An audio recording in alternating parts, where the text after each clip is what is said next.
ഈശോമിശിഹായ്ക്ക് സ്തുതിയായിരിക്കട്ടെ. മാപ്പ് കൊടുക്കാനും മാപ്പ് സ്വീകരിക്കാനുമുള്ള നാളാണ് നോമ്പുകാലം. വിചാരത്തിലും വാക്കിലും പ്രവൃത്തിയിലും ഉപേക്ഷയിലുമൊക്കെ ഇടർച്ചകൾ വന്ന ജീവിതത്തിൻ്റെ ഇടങ്ങളോട് മാപ്പിരക്കാൻ, കൊടുക്കേണ്ടവർക്കൊക്കെ മാപ്പ് കൊടുക്കാൻ, ജീവിതം മാപ്പർഹിക്കുന്നതാണെന്നും മാപ്പ് കൊടുക്കേണ്ടതാണെന്നും മനസ്സിനെ പഠിപ്പിക്കാനുള്ള നാളുകൾ. വിദ്വേഷത്തിൻ്റെ വേര് വളർന്ന് പാപമായിട്ടും അനുഗ്രഹ തടസ്സങ്ങളായിട്ടും മാറുമെന്ന് പൗലോസ്ലീഹ പറയും പോലെ ജീവിതത്തിൽ ഒന്ന് യോഹന്നാൻ 2:11 ഓർമ്മപ്പെടുത്തും പോലെ സഹോദരനെ വെറുക്കുന്നവൻ ഇരുട്ടിൽ വസിക്കുന്നു, ഇരുട്ടവൻ്റെ കണ്ണുകളെ അന്ധമാക്കുന്നതിനാൽ എവിടേക്ക് പോകുന്നുവെന്നറിയുന്നില്ല.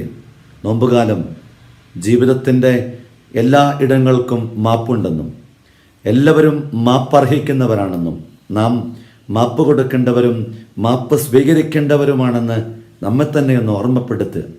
മാനുഷികമായിട്ട് ബലഹീന ജീവിതങ്ങൾക്ക്, ഇടർച്ചയിലൂടെ വരുന്ന അപജയങ്ങൾക്കൊക്കെ തമ്പുരാൻ്റെ സന്നിധാനത്തിൽ ഒന്ന് മാപ്പ് ചോദിക്കാം. ദൈവത്തിനും ദൈവകാര്യത്തിനും ജീവിതത്തിൽ അശ്രദ്ധയുണ്ടായതോർത്ത് മാപ്പ് ചോദിക്കാൻ. സഹോദര്യ ബന്ധങ്ങളെ ദൈവം ആഗ്രഹിച്ച വിധം കൊണ്ടു നടക്കാൻ കഴിയാത്ത ഇടങ്ങളെ മാപ്പോടെ കാണാൻ. ഉൽപ്പത്തി പുസ്തകം 3:9 അബ്രാഹത്തോട് ദൈവം ചോദിക്കുന്നു, നീ എവിടെ? ദൈവത്തോടുള്ള ബന്ധമാണിത്. 4:9 കയനോട് ചോദിക്കുന്നു, നിൻ്റെ സഹോദരൻ എവിടെ? ഇതേ ചോദ്യങ്ങൾ നമുക്ക് മുമ്പിൽ ചോദിക്കപ്പെടുകയാണ്.